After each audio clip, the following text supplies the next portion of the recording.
Dozens of boxes lay open at the Guam Election Commission this morning containing packs of ballot stock for the 2012 primary election. However, according to GEC Executive Director Maria Pangilinan, it still isn't enough. In the meantime, we need to order more ballot stock for the primary election.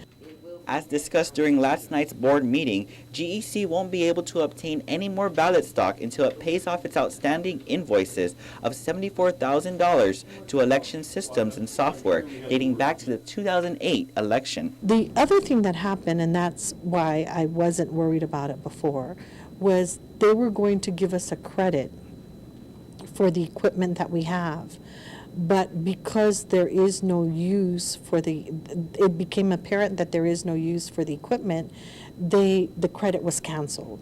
So if we had gotten the credit, we would have taken care of most of the outstanding balance.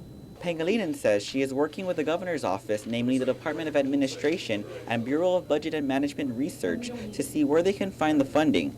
Meanwhile, she says there is enough ballot stock to print for the Uocava voters, which it will send out tomorrow along with the ballot stock they have for now. We have 58 precincts, so each precinct has codes.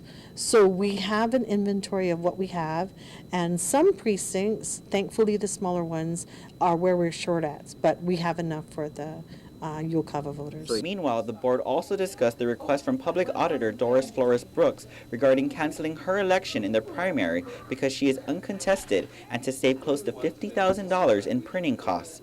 This new option would save them about $3,000. The staff and I submitted a new ballot, and that was the thing. We needed to get the commission's approval, and instead of using ballot stock, we will use paper and offset printing, and we will print it, and it will lower the cost of production. He adds, GEC still has to follow the law as the OPA race will be on a separate ballot both in the primary and general election. GEC, meanwhile, will send out the ballots for Uocava voters tomorrow.